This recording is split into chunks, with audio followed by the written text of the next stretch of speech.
Where do we start? At the beginning. In the beginning, God. At the beginning, God. Well, good to see each and every one of you out here. A lot of my relatives, a lot of my friends, some of Piney Grove, most of Piney Grove, but our number's not what it used to be. Years ago, in the 70s, we had an 88 for Sunday school. That's our high attendance back then, and it's still a high attendance. The record. We are a long ways from that now.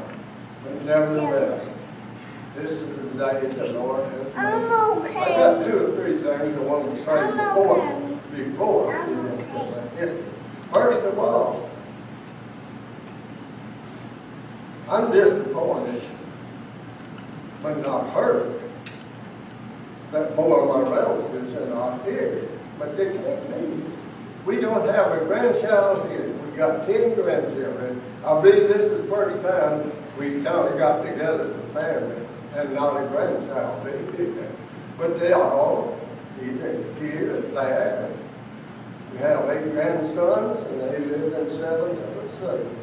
That was a couple of months ago. That was the circumstance anyway. And I'm on having work on Sunday. Y'all understand that? We got a couple of grandsons now that are working 7 days a week, 12 hours a day. Don't give you much time off. But if you have to leave, we understand. We understand. But thank you for coming. Every one of you.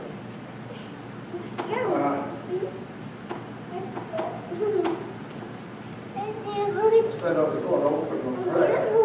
I need your prayers to try to give this presentation. Heavenly Father, God will take care of us.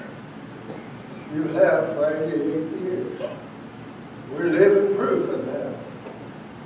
There's nothing that we can brag about or demonstrate. We owe it all to you.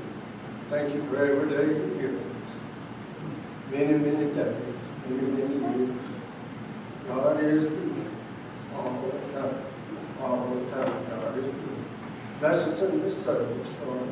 And may we say something or do something that inspires our relatives, our nieces, our nephews, whoever they may be. Lord, friends, may it inspire us to not only talk the talk, but to walk the walk in our everyday lives. Thank you, Lord, for all that you do. Bless me as I try to present life history. In your name we pray. Amen. God's going to pull on my glasses. You think I need them? I do need them. But I'm going to shed tears. And when I go to shed tears, I sure can't see nothing. Right? Fred Ivers. Fred Stephen Ivers. I was named after my grandpa on my mother's side, Grandpa Hull. His first name was Stephen Ivers. They said he was a shouting Methodist. I find no fault with that. Wherever you're at, whatever faith you are, we ought to be shouting and praising our Heavenly Father. I never knew him. I met him at 5 years of age. That's as near as I ever had to have a grandfather on either side of the family. Those of you that have grandparents, what a blessing it is.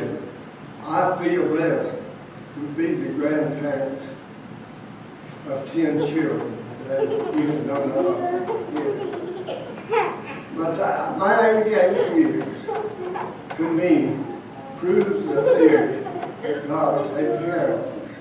A lot of years ago, one of our pastors, he told me and Christine one time, or maybe more than one time, he said, Fred, y'all ought to be writing books. There's many things that happened in your life, you ought to write a book. But this is as near as a book that you're going to get, I guess. I can't write anymore. I can't hardly write my own name and read it. But nevertheless, he instilled that in me, that God will leave something that people know about my lifetime. And there's only me and one sister left out of 12 children. My parents had 12 children. Can you imagine that? I had two uncles, and my dad together had 36 children. Their own children, 36 children. They believed in big families then. Families were an asset. Children were assets to you back then. And to now, they're not. They're not an asset. Not that you don't love them, I don't mean that. But how could you feed them? That's what we think now. But we use them on the farm and then to help make a living for us.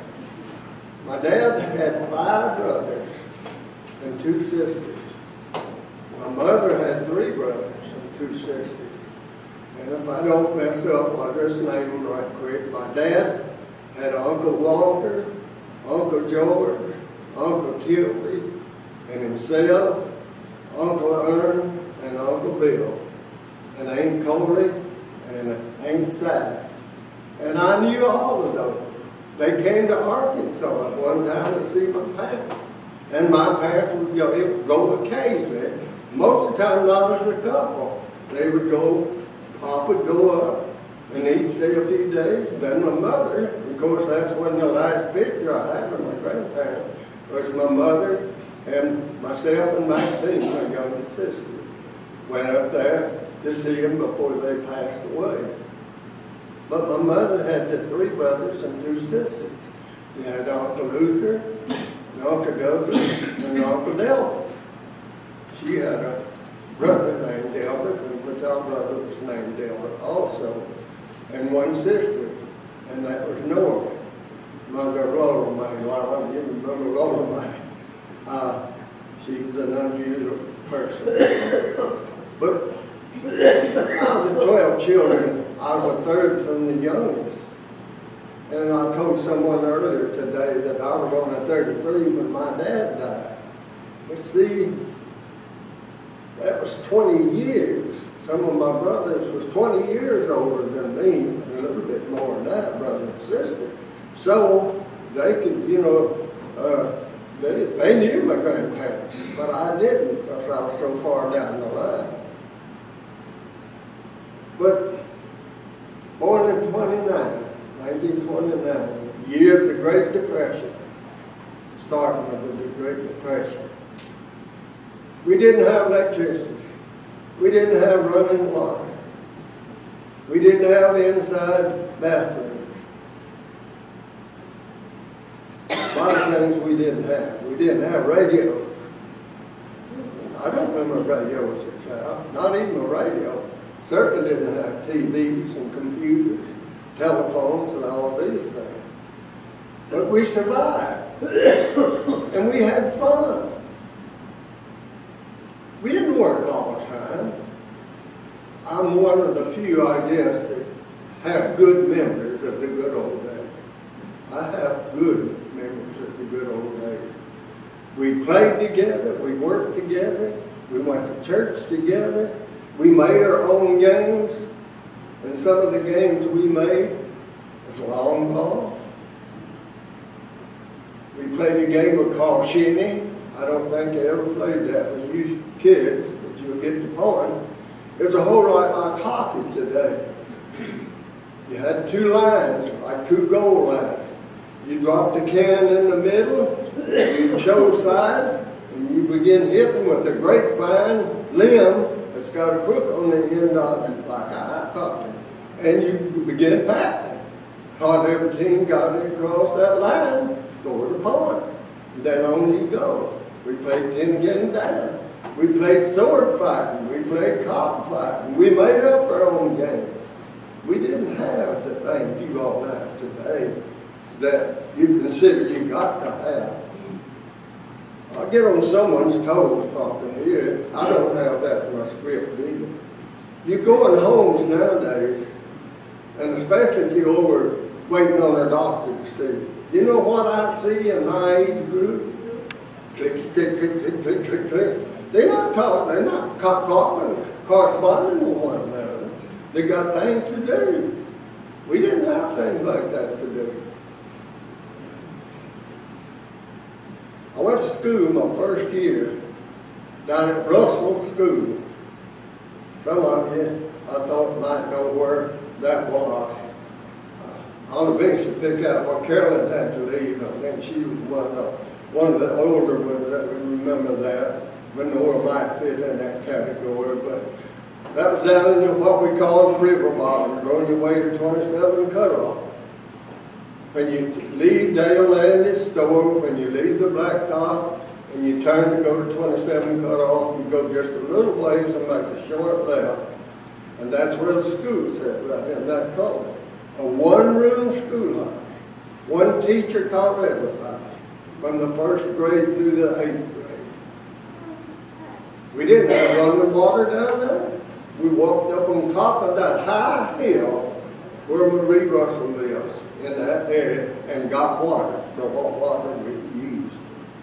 We didn't have electricity down there, but we went to school. The second year, when I was in the second grade, we started walking from Neil Sewell's place, which is where we live, walk from there out to Midway School through the woods. My sister Lewisville was the oldest one at home at that time. And she, Raymond, Eva, Maxine, and myself walked through the woods. Maybe not Maxine. She might not have been old enough to be in school at that time. But we walked to school like that. And about the time I was 8 years old, my first like to have been tragedy struck our family. One day, my mother, she said, Fred said, would you go out there and get that gun that your brother left out there? He'd been rabbit hunting. Said, get it and bring it in the house. And being the good boy that I was, hit or miss, I went and got the gun. My mother was cooking at the cook stove. And I thought, and the window was wide open. The windows we had in the summertime, Dan, you wouldn't believe what the window was if I told you, but I'll tell you.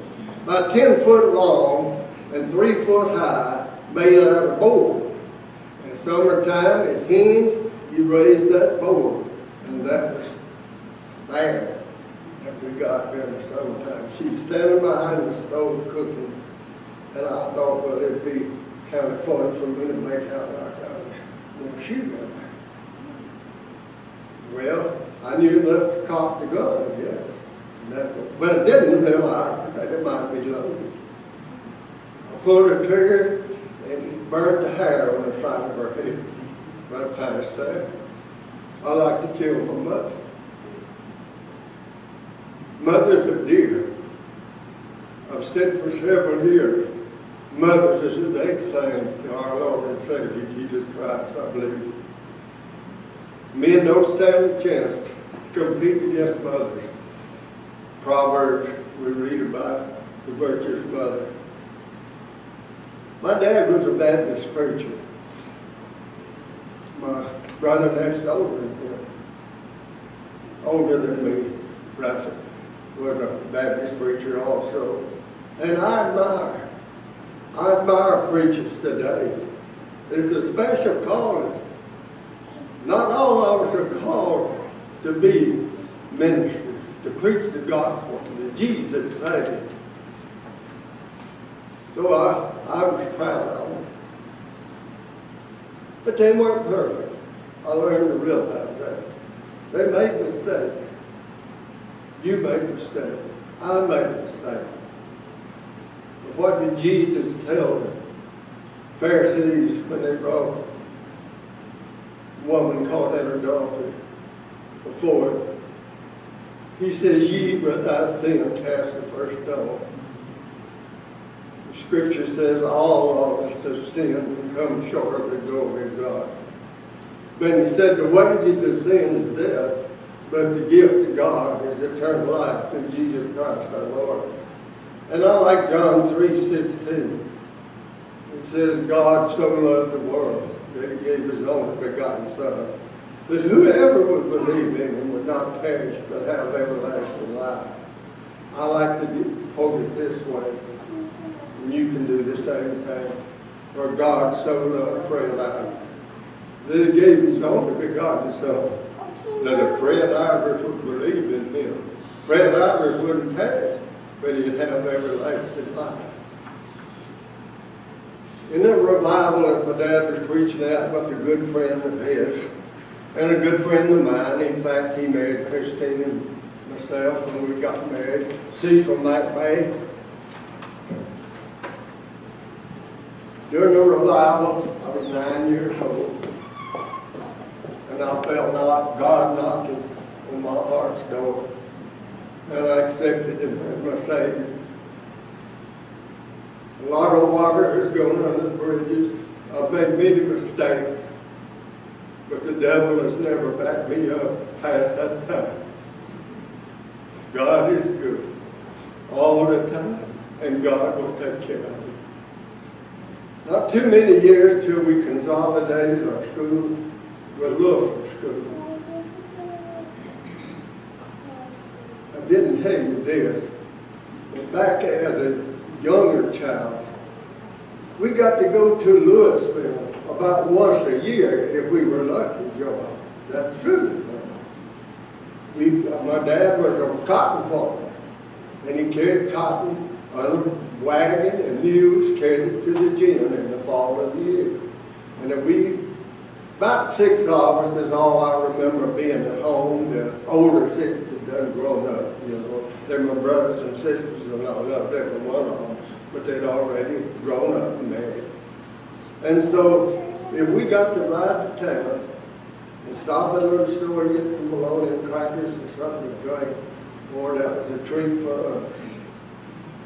And now, sometimes we go to town twice and 3 times a day, do we not? We started to Lewisville, and you can get the boy out of the country, but you can't get the country out of the boy. I've tried it a lot of different places I've been, and there ain't no place like home. We started to Lewisville. Royce went with me at Midway School, and Nuki too, Darryl, sitting there. So they got a little age on them also. But it was just as bad as if I had to go to New York City to live. That's the way I felt about going to Lewisville. I hate to use the word hate, but I hate it. And I'm going to give you a couple of reasons why. Nothing bad about school. 9th grade, I went down there. They initiated us. Any of y'all remember being initiated when you got to 9th grade? I see one hand go up over here. It was horrible. It was child abuse as far as I'm concerned. You know what they made us do? We wore a dress. Early that morning, get on the bus, go to school, get on the stage, and parade around in front of the whole school. That's to me, that just killed me. And then the old book reports. How many of you liked or disliked? I see her shaking her head. The old book report. Well, it's just like standing. I just soon stand before a president now, deep as it was for me then. But I did learn the 3 R's: reading, writing, arithmetic, and I'm going to throw in spelling. Here's how it's spelled: reading, R-E-A-D-I-N-G, writing, R-I-T-I-N-G, and arithmetic, R-I-T-H-M-E-T-I-C, arithmetic. That's the 3 R's that I learned spelling. I can't do it. Did you ever try learning to say the ABCs backwards? You ought to try it sometime. It's easy. I'll show you. Y'all might learn something this now. Don't fall. Well, get up and turn around. realize, then you say, yeah, you see. But I learned another way. It goes like this. ZYXWDESRQPONMLKJIHGFEDCDA. And I learned that from my wife's name backwards is ENITSIRHC. I can't pronounce that. And the Smith is HTIMS. But my name is Derf Srivi backwards. That's what we did when we were young. We learned things like that. Derf, D-E-R-F, Fred, Ivers, Srivi, S-R-E-V-I. And you don't forget things, and I'm so thankful that I haven't forgot the Word of God along with that. I learned more scriptures as a young person than I've ever learned since, possibly. In 1945, my parents got news that my brother was killed in the Belgian Bull. Had 3 brothers at that time in the service. 3 of them were overseas fighting. 1 was in Alaska, the other one. And I had to go to the service later. But I can remember till this day seeing my mother bare her face in the towel and weeping. We all wept. But for Mother's face, you can't touch her. You can't see them. They're just gone like they disappeared in the thin air. And 4 years later, they were able to bring his body back. We had the funeral service, and he's buried with my parents down in Wilson Cemetery at this time. But while some of the older kids were home grieving with us over the loss of our brother, my sister Lewisville and Lynn, Neil's mom and dad, they had a Model 8 truck. That means that's a 29 model, 1929, 30 or 31, right in there close. And they let me try driving that truck for the first time. And I was getting along about 15 years old. And I told this the other day to someone, and they said, well, I never knew that. I don't know, one of my children, I think. But the government gave my parents $10,000 for the loss of Delbert being killed. More or less the insurance will say. Of course, I don't bring back the boy. But during that war, there was about 6 other men that was killed in this. Not about our brother. I can name 3 or 4 of the Simmons boy lived over up there, and the Redmond boy, and the Beckham boy, and Harold Burns. Some of you remember Harold Burns. He lost a brother in that war too. Yeah. But Ken was his name, Fred. I'm sorry? Ken was Harold's brother. Yeah. Yes, I knew that. And I meant to tell you all, and I mean this. If you have a question or something you'd like to add to this, hold up your hand. It's a free for all. We give you permission to say something on that line or ask a question if you want to. But my dad after getting this money, this is a little bit off the record, but the government gave him a choice. Either take $10,000 cash or take it on a monthly sum. And you know, we have a lot of things that works that way now, insurance. You can get it the rest of your life, or you can get it in a lump sum. And they didn't ask me, I was too young to know, but they decided to take it monthly term, and they got it as long as they lived. That insured them money. Not no big amount of money, but some money to live on. He finished paying off the Ivers farm when he got a little bit of cash money, I believe, taken maybe a couple thousand, I'm just guessing, I don't remember of that. But he paid off the farm, and he bought a 35 model Chevrolet. And it was called a coupe. Had a rumble seat in it. How many of you remember rumble seats in the vehicle? I'm looking for Nora. She's the only one. These two might have remember on the seat. It was called a mother-in-law seat. I wouldn't like to put them back there, but it didn't work that way. But anyhow, it was made for two people to ride. It was cushioned seat. It was like the trunk of your car, only it hinged the opposite way, and it was padded. And anyhow, that's what I drove for a long while as a teenager. And would you believe it? My two best friends, Jackson and Lyle Kidney, their parents lived between here and my house. They did. Neither one of them, none of them had vehicles. I was big shot. I was the oldest boy at home at that time. And I got to drive the car. We'd go to ball games at night, me and Jackson and Lyle, maybe a girl or two, maybe not. I didn't know what Prestone antifreeze was. Seriously, I guess they had it in the big cities or something, but we didn't know what antifreeze was. In the wintertime, you put a cotton sack in front of the radiator, all across the front of the bumper of the car to keep it from freezing. Not cover it up where it would get hot, but keep it from freezing. A lot of times I'd go out at half time or halfway through the ball game, and I'd crank the car up where it wouldn't freeze.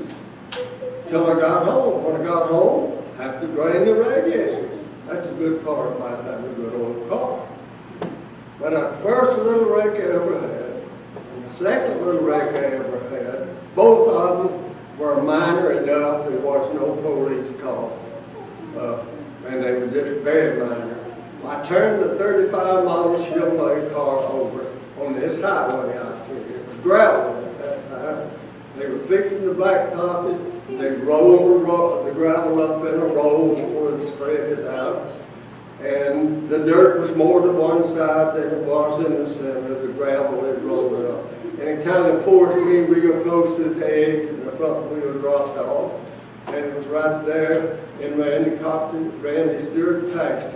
He just kind of laid over in the ditch on the side, going to church. What did we do? We waited until some men came by. They lifted it back up. We drove on to church. Not a dent on the vehicle. They don't make vehicles like that nowadays.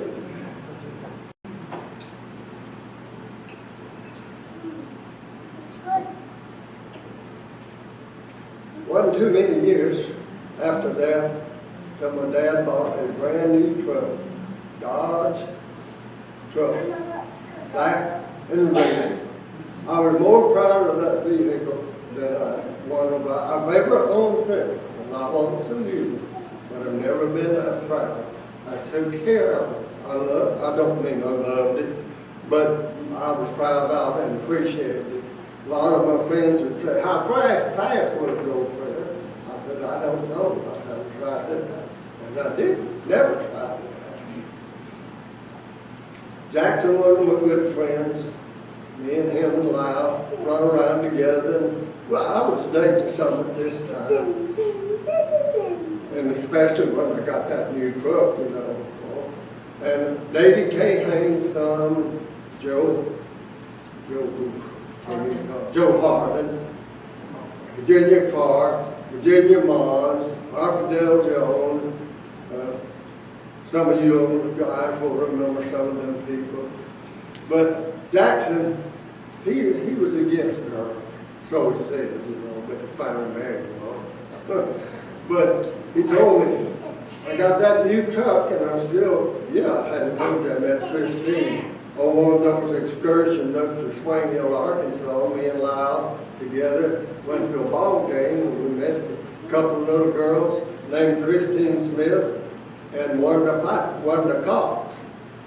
And they invited us back for a party the next week. And we went, and I've had her ever since. And Lyle was a woman killer. He tried them all out. And we double dated a lot. But he loved to date different ones. But he finally married a Spring Hill girl. He had this She graduated from Piney Hill also. But before we got married, I was driving my dad's new truck up to see Christine.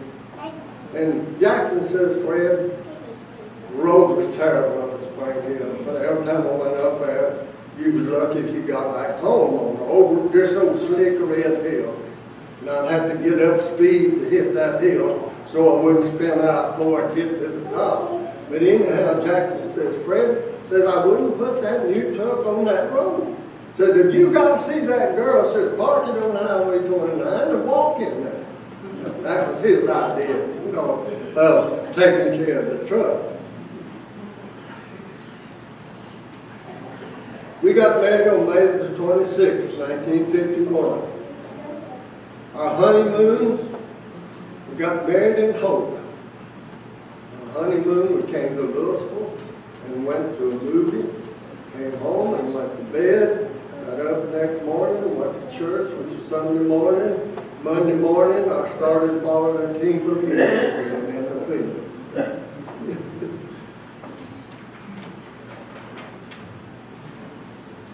A couple of months later, in August, we decided we'd move to Chicago. I had a brother and two sisters that lived in Chicago, and we thought that's where the money was. So we was, did a divorce, seeking his fortune. We went up there, and again, Chicago, you got me out in the country, but didn't get the country out of the boy. It didn't take us long to know. We were scared for our lives, actually. Just being first married, and didn't know no one but our sister and brother. Quite long ago, one of them moved to California. We stayed 6 weeks. We both went to work. It's always public where Christine never did in her life, by the way. You know what I did? Don't have to tell all of you. My job was sitting on an elevator, operating it manually, sitting on a stool like I'm sitting now. And I did that all day. If I left up to the passengers that got on the elevator, I pushed the button where they want to go, the same thing, for 8 hours a day. 6 weeks later, we said we're going to Texas, where little Bill lived and where Neil grew up like this life. Texas, they've been out there 20 years. But they were out there a total of 20 years. And you had cotton fields and 100-acre field. And we just couldn't, that seemed hard to believe. And Maxine and myself went out there before we got married, different times, different falls of the year. We'd go out there and we'd pull cotton. And I made more money pulling cotton Neil at that time than I'd ever made in my life. In 3 days, I could make $50 in 3 days. Now that's in the 50 and even older, a little older than that, a little less than that in the 40s. And I could make $50. I thought that was big money. So we went to Snyder and we pulled cotton till Christmas.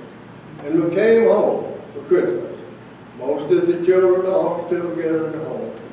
Thank you for you children. Trying to get together around Christmas. I tell them, anytime our children are home, that's Christmas for me and for us. So I signed up in 1952 to work for Euless Landis as a sharecropper. That's 27 cut off again. 27 got to be my home. I fished, I hunted. We probably went to the lake on an average of once every day. We live right now, we live then, where the old barn stands. You go over the levee, right there at the levee. The old piece of concrete, about 3 foot square, sits out there. It was sitting there for a week. I guess it was sitting there till the Lord comes. But we enjoyed those 2 years. They were good years. And the second year, 1953, till this day, I don't know why we thought we could, but we thought we could afford a new truck. We picked up pecans, and I trapped and made money at it. And I was selling fish. We fished enough, we could catch buffalo in fish nets, take them to Garland, sell them, come back and go to work in the field. But we bought a new truck, new Dodge pickup, $1,325. Right off of the shoulder, $1,325. Times have changed, haven't they? The same year, in 1952,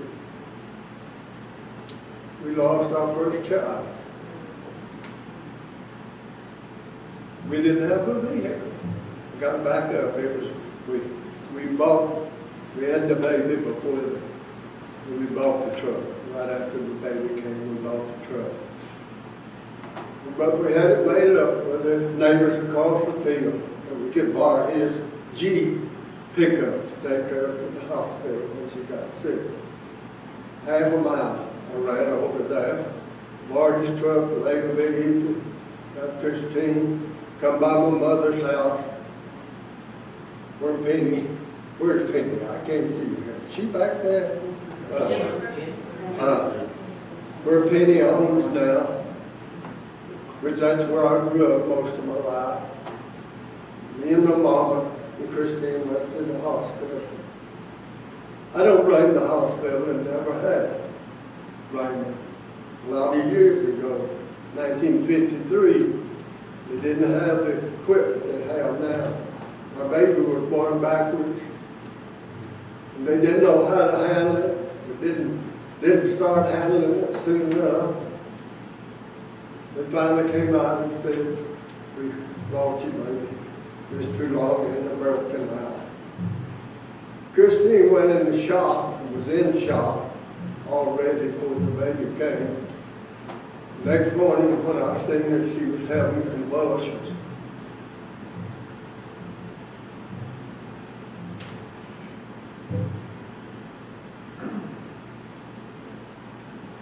I went back down to the bottom where we lived. She's still in the hospital. In those days, you thought if you had a cow, you thought you had to milk it. There wasn't no putting it on, you had to milk it. So I thought I had to milk the cow. Of course, that was a cow we milked and drank the milk. I went down there, and I felt little lost. We planned and made plans for our first child, and it was all for naught. But life goes on. She don't remember nothing till this day about the breast bed, the baby, we named her in Nolan. To me, the first day or the second day, buried in the Wilson Cemetery. 1954, we moved over to real close to where Neil lives now. In fact, we go down the hill from his house, called it Hyde Park. Jimmy's grandpa, he was working that ground down there. We're going to work sharecroppers again, and sharecroppers mean that he buys everything, all of the seed, the fertilizer, furnishes the tractor, but I do all the work. And I tell people all the time, that's where I got my money. Sharecropping. If you never sharecrop, you know that's not true. If you've ever sharecropped. But we got by.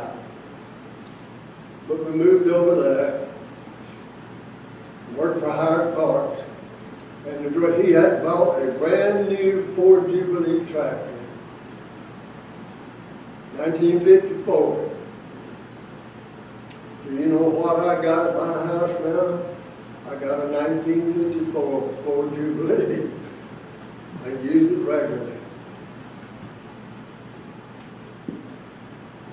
Best thing that ever happened in our life at that time,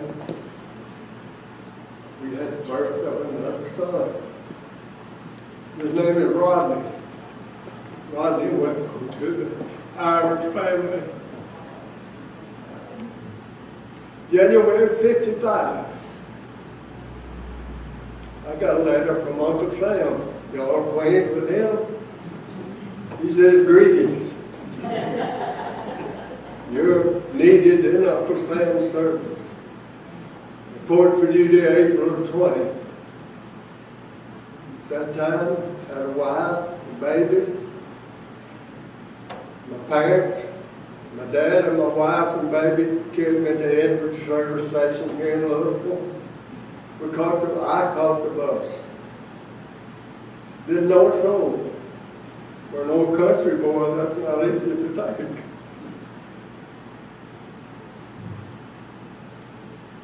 Went to Fort Chaffee, Arkansas for basic training.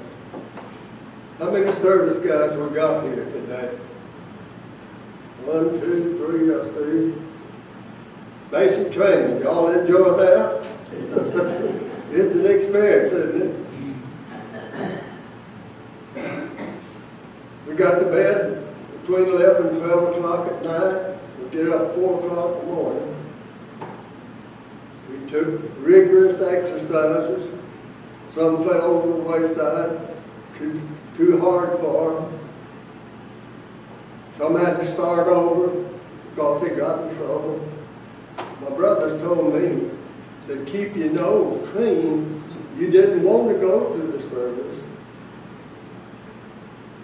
but I had to go. I'm glad I did. It was a good experience. But I wanted to get out as soon as I could. If you messed up in basic training, you know what the penalty was? After a few days in the stockade, you started all over with basic training again. And that's true, where I was at. Second 8 weeks, they give us advanced training, if we wanted. Well, I thought that sounded good to me. So I signed up for advanced training. My choice was this: mechanic, or cook, or type. I chose mechanic. They chose typing. I never typed a lick in my life. I hadn't seen many typewriters, I guarantee you. I typed for 8 weeks. I typed the rest of the time I was in the service. Bought me a typewriter when I got out of the service. But that second 8 weeks, they told us the next morning we'd be shipped out. Most of us would be going overseas. I had to pull guard duty that night.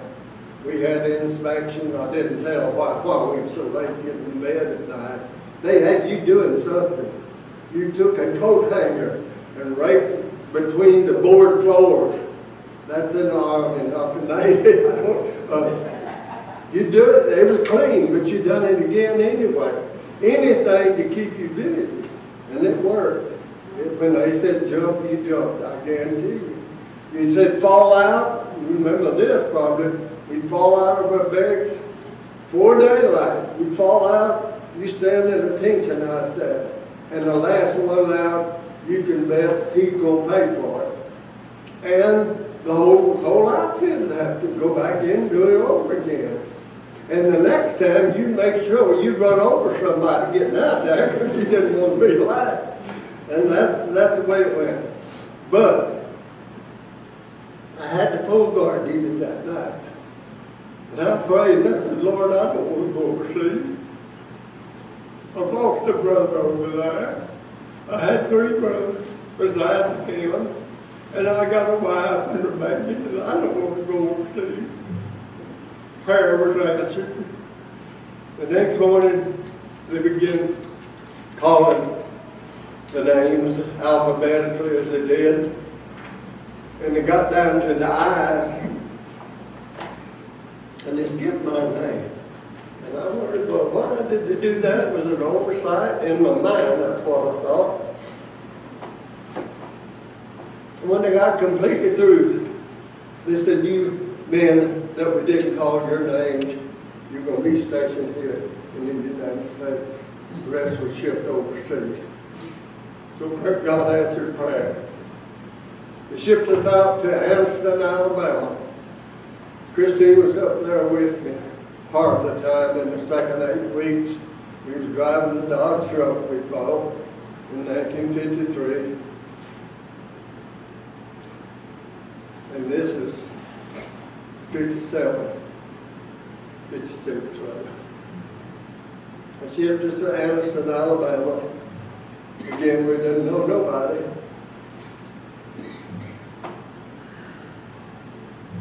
But when I got there to base to training, I didn't have no KP, that's kitchen patrol, in case you don't know what that stands for.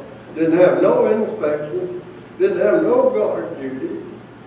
Lived off base, came in on Monday morning, go home every night. The wife and Rodney had a life of ease. I did billeting work. How many of you know what billeting means? I figured some of you would. I ran in my company. That's all my company did was cater to the officers. It was an officers' training school. Billeting means you put them up for the night, put them up for weeks, even months sometimes. So I would house them. I would put their name down when they came in. I've had sergeants and even lieutenants to salute me, and I'm still a private. They just as scared as I was, you know, because they knew they'd never been in the service. I think that's the way Eric was. He went straight into being an officer. He was an officer to OCS, Officer Cabinets School. But I'd take up to a lieutenant colonel, take him to his room and show him his room. And I did that till I got out of service. But the first Sunday there, we went to church. And as the church was over with, a couple a little older than us invited us home with them.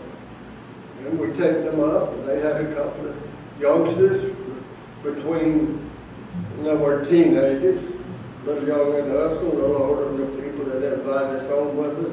But from that time on, we made that church our home. We moved our membership there. We celebrated Christmas with them. I was in the Christmas play with them.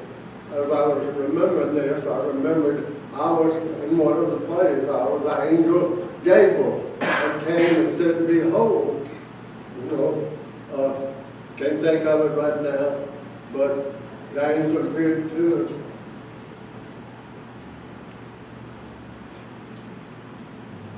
We met many friends while we were there. Had many friends.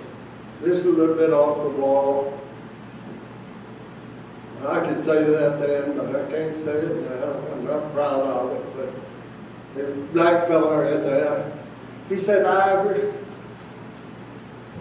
said, you don't drink, and you don't curse, you don't smoke, and you don't do drugs, and you don't chase women. You don't know what you're missing," he said. No, that was not in the church, that was in service. That was in the service, yes. That wasn't in the church, no. But we met a good lot of friends. Don and Troy Coker were dear friends of ours. We went to their home and visited in their home. Their home I'm talking about, where their parents lived. And they came to see us here in Arkansas.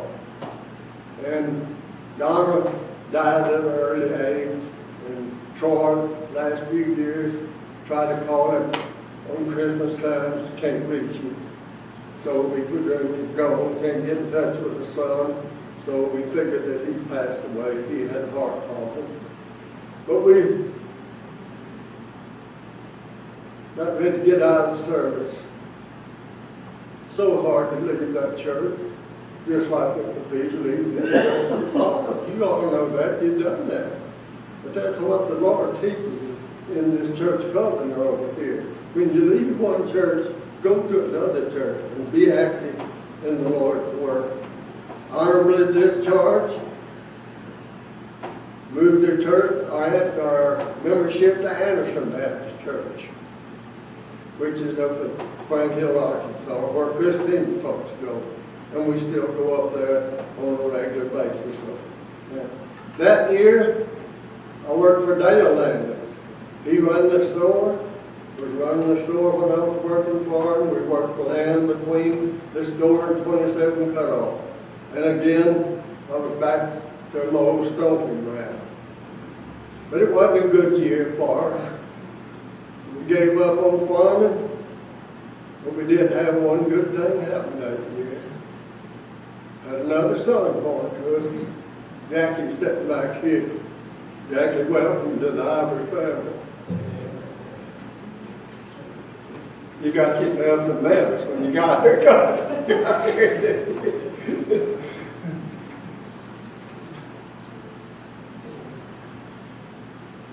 So we decided we'd go to California. Out of 12 children, 5 of us lived in a little town of 3,500 population, Quincy, California. All of us worked in the big sawmill except one, and that was Maxine's husband, Randy's dad. He worked for the railroad company.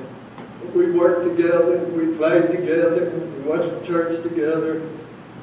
Things was good. Working conditions was good. The weather was good, but it wasn't home. Still wasn't home.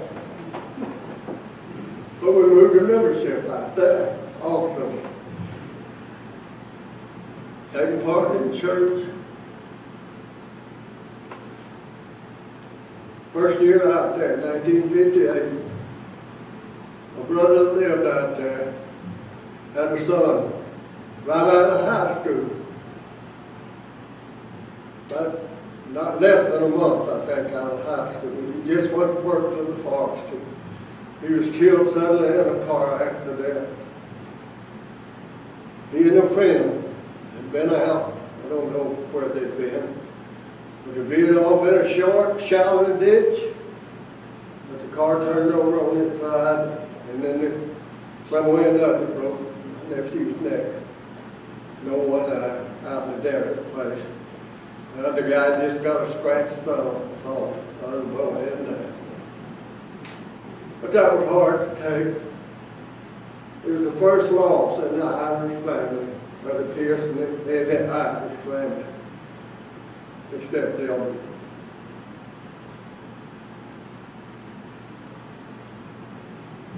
My mom and dad flew out for the funeral.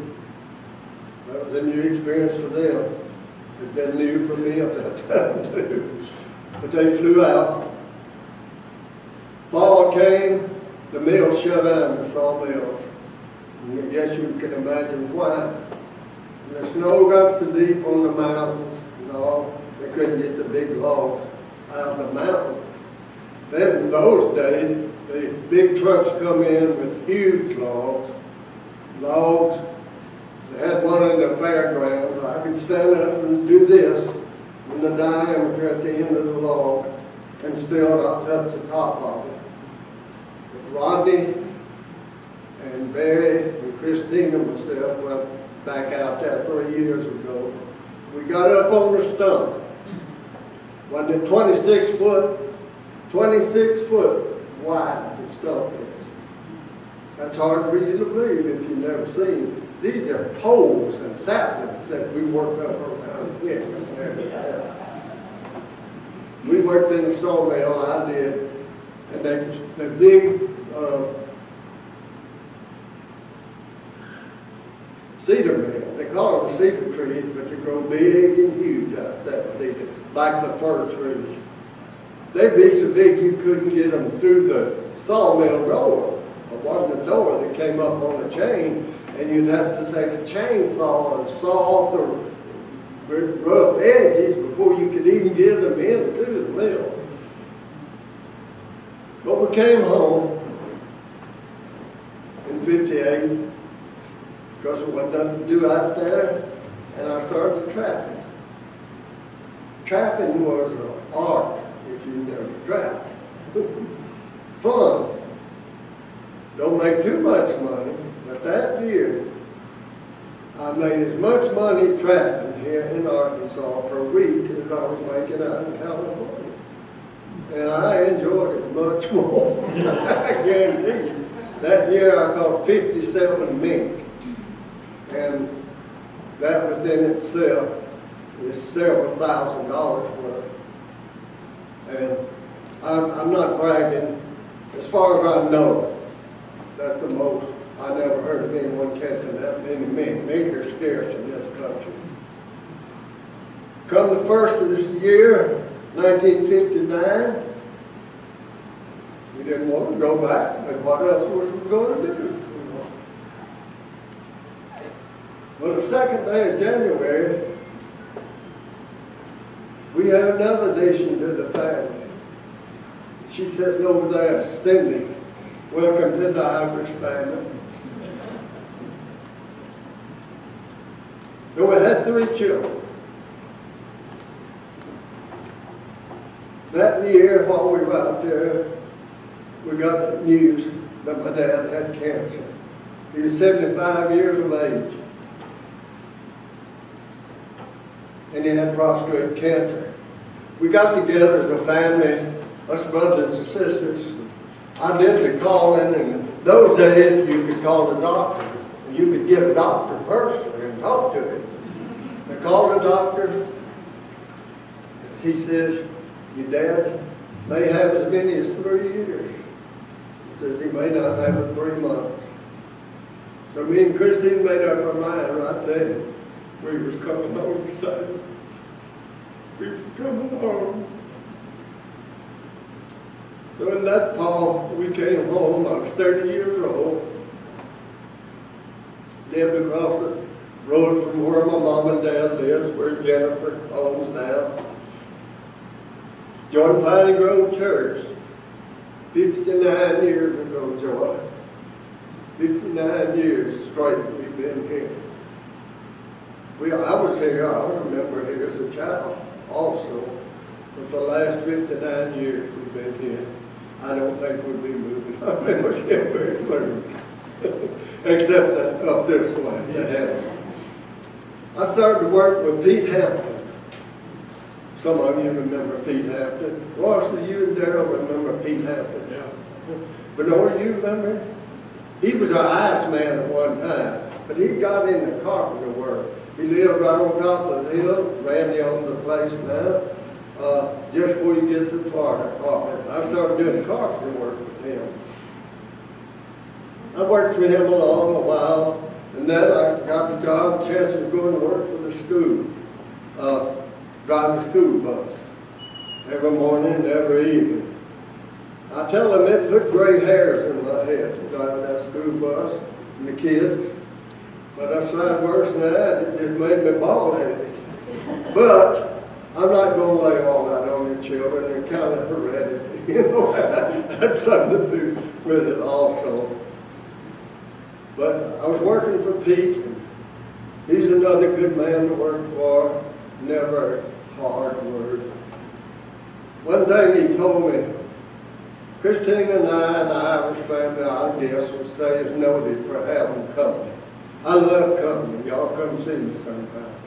We love company. We come from a big family. We love people. Sometimes he'd bring me home, and there'd be 3 or 4 cars sitting out there. He said, Fred, what's going on? I said, this relatives, visitors. He said, Fred, I'll tell you how to get rid of that, how to stop that. I said, what do you mean? He said, run out of food a couple of times. I can stop it. I said, they'll quit coming to us. We carried a lunch, always. We were eating one day, and he said, Fred says, there's something wrong. He said, my sandwich don't taste right. I said, what do you mean? I said, what are you eating? He says, a piece of steak. He says, they just don't taste right or smell right. He said, I just can't eat it. There's something wrong with it. He says, what are you eating? I said, sardines. He says, that's what's wrong with it. That's what he thought was wrong with his sandwich. Me sitting there eating sardines, and that's the truth. So that's what I remember about Pete. He was a good fellow. Good fellow to work for. 1962, I started work full-time at the school. Head maintenance man and still drove the school bus. I enjoyed working at the school very, very much. I met a lot of people. I met a lot of you school teachers. How many are school teachers here today? Let's see your hand. Most of you are college teachers. They done got above school teachers. I learned to respect school teachers when I worked down there, and I mean that. You school teachers, I learned to respect you. In going in and out of classes, of course I'm talking about the elementary and the high school, I see you got your hands full. And even more so, I'm sure, now than it was back then. But I enjoyed working for the school. I drove the band bus to a band concerts, and I drove to football games. And I just learned most of the kids' names. But we had also built a chicken house at that time. Getting ahead of myself. My dad died in 1962. And also our son Barry was born in 62. Barry, he's not here today, wherever you are. Welcome to the Ivers family.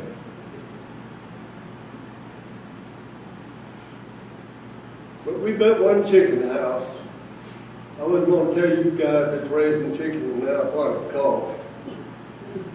$8,000. Of course, we did the work, but that's still, that's a little cheap, isn't it? $250,000, I understand now, about to get one up and going now.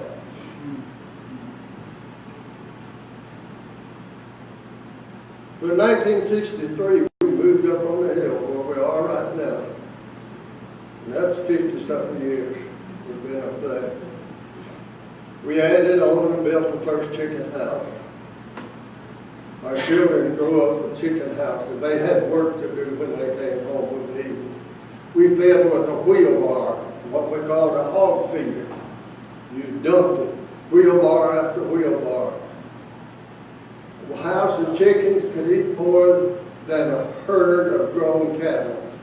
Of 100 head of grown cattle, they say one chicken house, when they grow, will eat more feed than a herd of cattle will.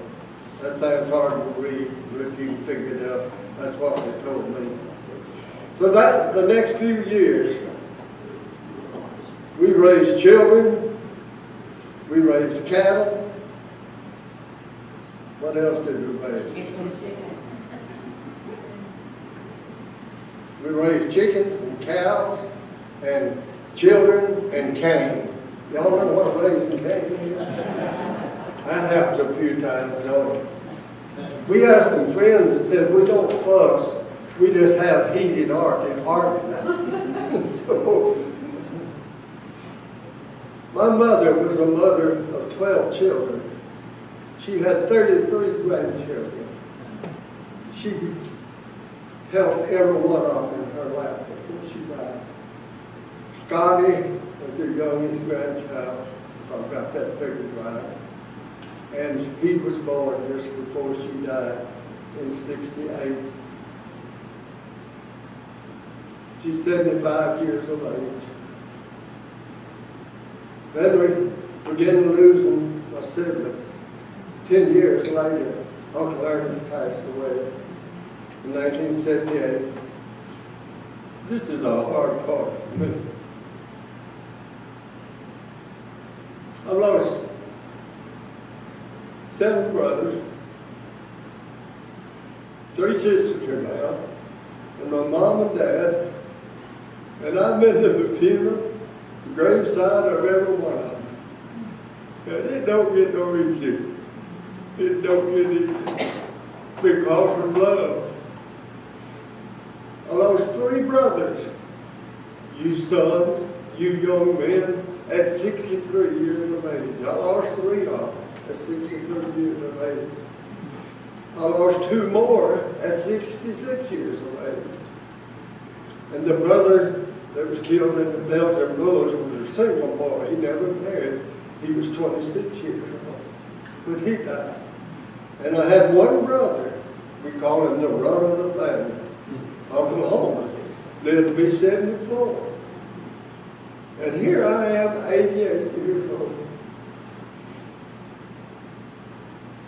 What has the Lord did for me here? Got to be for a purpose. Been so good to me every day. I can count my blessings. As of now, I'm the oldest Irish man that we have any record of. None of them ever lived to be as old as I am. I'll be 89 in 3 more months, the Lord willing. Y'all know how many days I've been here? I figured that out, Jimmy. 32,400 days. Give or take a few days. That's kind of up to date, pretty close. 32,000 days. Y'all been here a long time too. God has blessed you, or you wouldn't be here. I like to tell children, young people, you won't believe it, but I was that age once. I was your age once. We get old before we know it. But from 70s through the 90s, our kids all graduated from high school.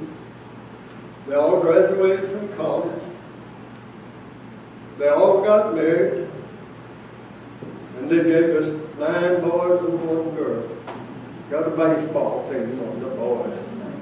The girl is the oldest, and I think they'd all say she's a boss. Of all of them. We traveled many miles from 1990 to 2000. I want to say this. I retired when I was 62 years old. 63. 63. I was 62 years old. Get right a minute. I was 63 when I retired in 1992. That's when I retired. How do you think I could retire at 63 on the farm? You just wouldn't think that's possible. And I told some of them, I'm quitting. Luke, well, for sure. No, you can't quit. You can't quit at that age. I said, I'm going to show you. We haven't had much money, but we haven't much hunger, I guarantee you.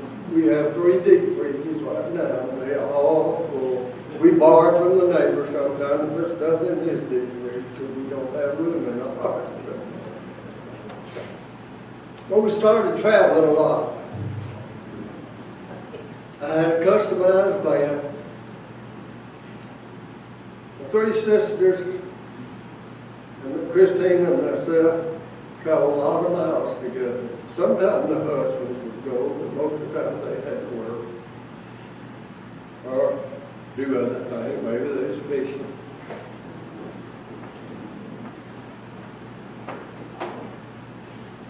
We've been in all 48 states. I've been in Alaska and Hawaii, but I still want to go to Alaska. We had a son that lived up there a couple of 3 years. That's the only way we're going to get to go is fly. See, all along with the money, I'm ready to go.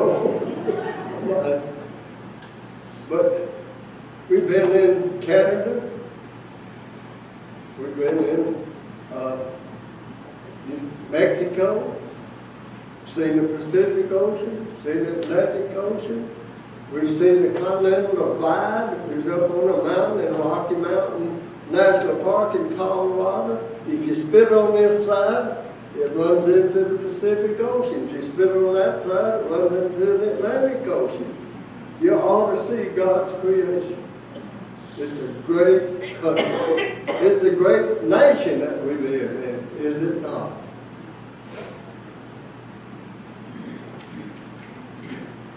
I'm just about through. Hope y'all can put up with me just a few more minutes.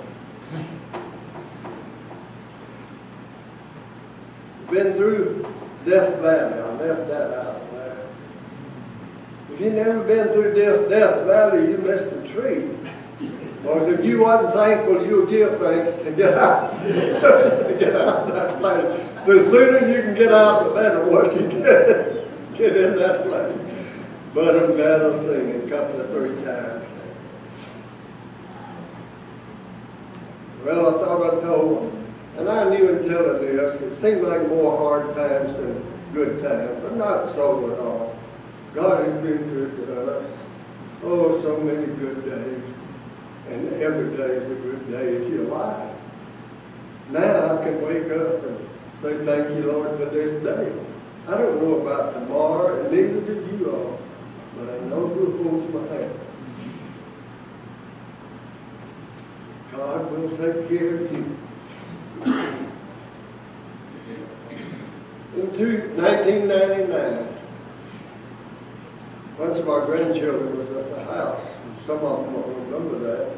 They're not here today. And Brother Daniel was down on the pond, which I can all but throw a rock down there. I'm closer to it than anyone else. It's to his pond. It's a property line running between us and him. But he was working on his pond. He just retired. He'd do either one Social Security check or one retirement check. I forget which. Just retired. He was working on the pond. He loved to scoop, work on that pond. He got a son that loves to do the same thing, right? He got a new tractor and he works on the pond, and that's what Daniel did. But he got stuck out there in the water scooping. It wasn't deep water, about knee deep. And I could tell he was stuck, and so I told the wife and the grandkids I was going to go down there and my little tractor and see could I help him get out. And I went in there in my tractor, and he had a big heavy duty come along. We hooked on the hip and then hooked it on his tractor, and I worked the winch. And I just had a stent put in just a little while before that. So we stopped to rest a time or two so I could rest on that come along, winching it. And while we was resting, I glanced out there and we'd been talking. Didn't rest long till we started working again. And I noticed he looked like he was leaning over a little bit to the side. And I thought he was putting an automatic lock in place to lock all four wheels. Just I looked at right there again. And I said, there's something wrong with that. And I went running out there. And I knew the time I got there, I said, Linda, he's gone. He's dead. I did that. I left out so much of this. I think that's the hardest day of my life. To hold that man on the tractor while the paramedics got there. And I knew, but I don't know why, I guess the Lord just laid it on my heart. But I could tell in his action that I didn't have no hope for him. And the paramedics said when they got there, said it wouldn't matter. It wouldn't matter if I'd been there, you couldn't have saved it. And I want to tell you something, some of you might not know this. While I was holding him there on the tractor, in his hand was a set of keys to the tractor. And believe this or not, they were twisted off into ignition. The half of the key that was running the tractor was still in the ignition. And the jolt that he got, he was trying to start the tractor, and the jolt hit him, then he twisted the key off. That's how it happened. So a massive heart attack. And I went home to the house. When they got there, they take him away. We played together. We prayed together. He came to church here with us. We worked together. Hunted and fished together. It was hard. The very next year, Marie sat over here. Her mother was murdered here in Lewisville. A single shot to the head while she was out in her garden, down on her knees in the flower bed.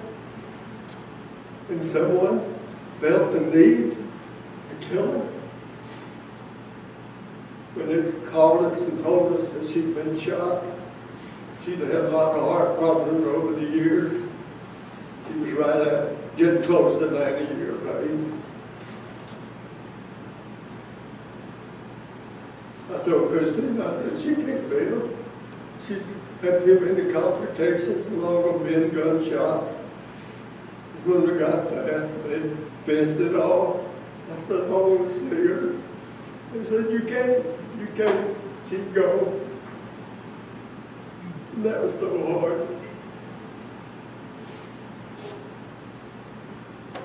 2012,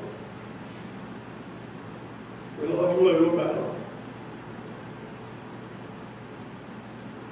Little Bell was the talk of the family, maybe more than me, I don't know, it'd be a toss-up, but she said what she thought, even if it hurt. She was one of the ones that was there to travel many miles with us. We pray every day before we get started on our trip that the Lord would take care of us. And He did. And then just 4 years ago, we lost Maxine, my baby sister, Randy's mother, over here.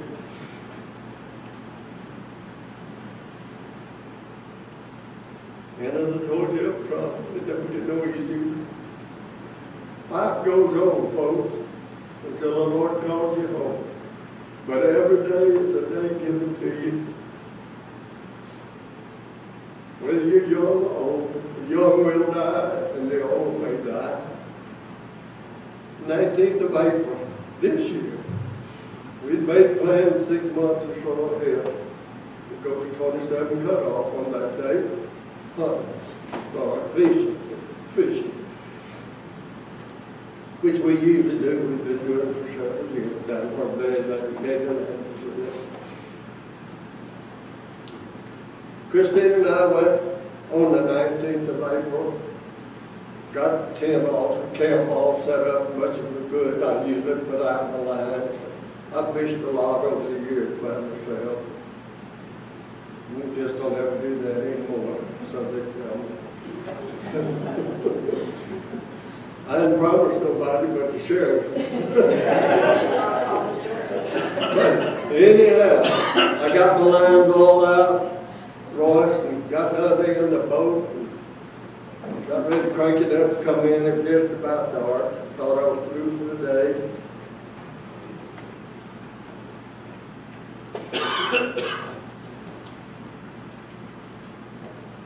When I sat down in the back seat, I put a new seat on it just this year, different seat, new to me.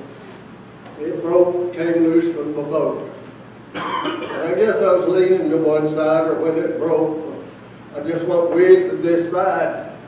And I had a lot of weight in the back of the boat. I didn't really realize how much weight I had back there until afterwards and got to thinking. I had one of those big, heavy-duty batteries.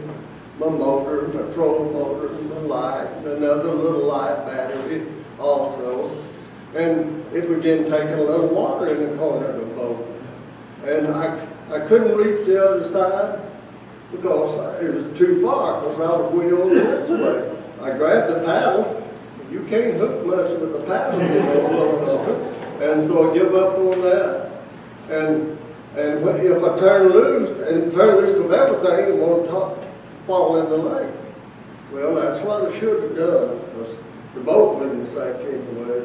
But the boat began taking water, and in just a matter of a minute, it just went straight down. The heaviest part went out first. It just went out from under me, more or less. And I was left just, what do I do, Darren? What do I do? I swam for my life. I was about 100 feet out in the water. Had an insulated cover on. It was a bad weekend. It was cold, and I'm cold-natured anyway. And I had them on, and of course, when they got wet, it was heavy. Had on rubber boots up to my ankles with rubber boots.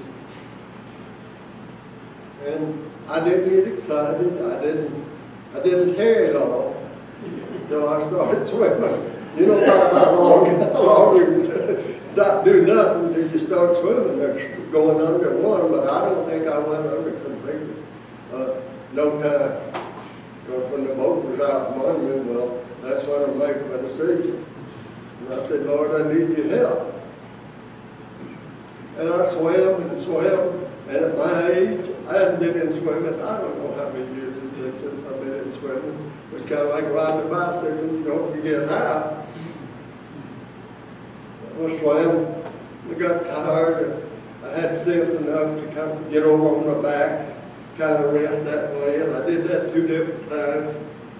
And I made it enough to the bank that I could just lay on the bank, pretty steep bank there, and I just laid there a while till I got rested a little bit. Got strength to climb up the bank, and the Lord provided the log. I sat there on the log for about 10 minutes because I had to walk to the boat landing, which wasn't far, maybe 100 yards. But I walked there, and when I got there, it was right at dusty dark. Christine was standing in the door talking to a man. And I says, I guess y'all can see what happened to me, and I like to drown. And so Christine said, well, get out of those clothes. And so I pulled off the coveralls outside while she was talking, the man standing there. I said, feel of these, they must weigh 50 pounds themselves. We went inside and she fixed me some hot chocolate and some hot potato soup. And I hadn't been shaky or anything until I sat down there, and I guess I didn't go into shock, I don't think, but I'm nervous anyway. I was shaking all over, you know, just, even though the hot stuff she gave me, I was just shaking all over. And I began belching a few times. I've always heard that was a sign of heart problem. So it scared us a little bit that I was going to have a heart attack. But anyhow, I stretched out in bed, covered up, got warm, and I made it all right. The next morning, I came out to the house and got some grapplers I've had made to get a well bucket out of the bottom of a well, something like that. Grapple, throw out in the pond and get your rod and reel if you lost it. So I thought I'd call the sheriff and see how you get a sinking boat out. Because the last I seen of it, it was going under, straight on the sea. And someone said, how deep was it? I said, I don't know, but the boat went straight down, and this 12 foot long. So anyhow, I called the sheriff, didn't get him, and I left a message. I told him that I'd sunk my boat, and I needed help on how to get it out. Well, he got there about an hour or so later, and my neighbor done come down, found the boat, and pulled it out, and the sheriff drove up about that time. He was mad when he got out of that boat. When he got out of the truck, he said, "What, Fred?" And Christine said, "Why in the world don't you answer the phone?" Well, in all excitement, I didn't have a phone with me. And Christine was outside, you know, seeing what happened to the boat. So when he tried to call, he didn't know what lake we was on. He said he drove 50 miles at least before we got there. So told him a little bit about the circumstances. He said, "Fred Ivers," says, "you go promise me right now that you never get in a boat again to go fishing by yourself, or I'm going down and shoot holes in that boat." So I said, "Well, I'll make that promise." So I guess I'm going to have to stick with that. But y'all might wonder why I'm sitting in this easy chair today. I've had another accident since then. I'm getting old, Lenore, but this could happen to any of you. I told them about someone said if you'd had someone with you in the boat. I said, well, if there'd been 3 more people, they'd all been the same shape I was in the boat. So it's good if just one instead of 3. But I laid a shovel down in the backyard a few days before working on a water line. And I walked around there to get that shovel. And the next thing I know, I was flat on my back and hit the ground harder than I ever hit it before. So when I got tangled up with the shovel, now how you do that, I don't know. We think we fell right on the handle of that shovel. But we went the next morning and had an x-ray, and they said it wasn't broke. Nothing broke. but it felt like it. About 3 more days, we went to St. Michael's emergency room. Still thought something was wrong. Couldn't find nothing. About 3 more days, went to a doctor, afraid he was having a blood clot. They didn't find nothing on that, but it still hurt. And it's still hurting. It's been 3 weeks and 3 days. But I thank the Lord, I'm getting therapy, and I'm getting better every day. And I thank you that known about this and prayed for me. And I appreciate therapists, appreciate doctors. Brother Tucker, you want to come and say a word before we close out? Well, I can't stand up. But the first half, I couldn't get up, I couldn't get out. You couldn't do nothing. Y'all should have seen it.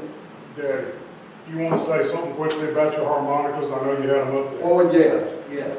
I knew while I was talking. Yes, thank you for reminding me. Let me say this, Brother Hoffman. Talking about my friend Jackie and Lyle, and I lost about 5 men in the last couple of years, my age. James Hurd was my second husband. He passed away first in my group. And then next, not in the order, but Ernest Lee Jackson was my second husband. We were close. We played together a lot. As kids, especially, and then we loved to play root together. Then we lost Bob Russell. And then who else, Christine? Lyle Kitchen, yeah. Lyle would have to put him. Junior Edwards and Frank. Junior Edwards, Frank Patton, all of those are gone. We about the same age. They're all gone. I do have 2 people that I know of that I was in school with that's still alive. And that's Wanda Green. Our kids know Wanda. Wanda Green lives over next to neighbor to us.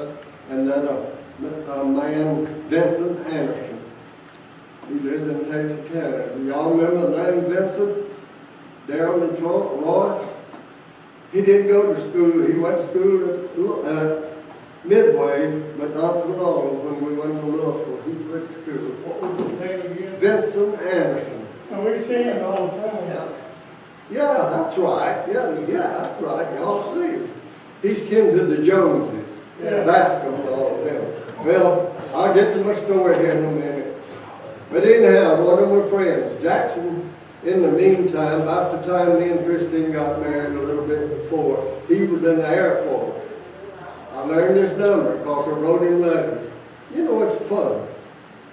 Funny. I was 21 years of age, but I still remember his Air Force number, you know, just like I remember mine. Things like that stick in your mind. What you learn when you're young stick with you. You know, the things. Well, the older we get, the better we can remember long ago. Remember that. But he knew I loved harps. And when me and Christine got married, we didn't get me a wedding band. Because we didn't think we could afford a wedding band. We didn't have no money, didn't have a car, didn't have nothing. But we got married, we had each other. But that Christmas, right after we got married in May, he sent me some harps from Germany. And this is 2 of them here. And most of you have seen these before. If you've never seen this harp, well, look at it. Have you ever seen a harp like that before, or slip? It's got 6 different keys on it. Those of you I see it's got 6 different keys. Jennifer, on that. And you know how old it is? It's as old as me and Christine's been married. How old, Christine? How many years? You don't know, do you? Yes, I do. I better know, hadn't it? 67 years. Well, these harps was given to me. He gave them to me for Christmas. And she always said that Lee Fred was more proud of these harps than there was a wedding band. She got the wedding band for Christmas. And I haven't denied it either. So this is a special harp, and it's 67 years old. And I'm going to blow you one little tune on you.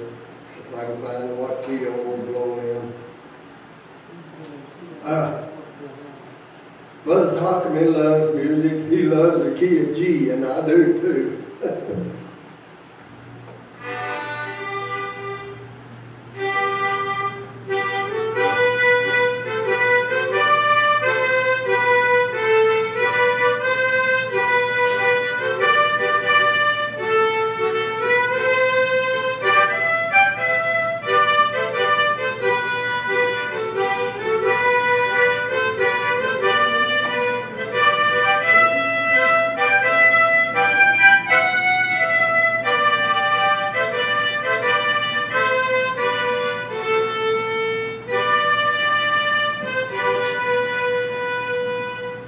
That's all I have. He gave me, I bet 20 harps all together, most of them much smaller than these.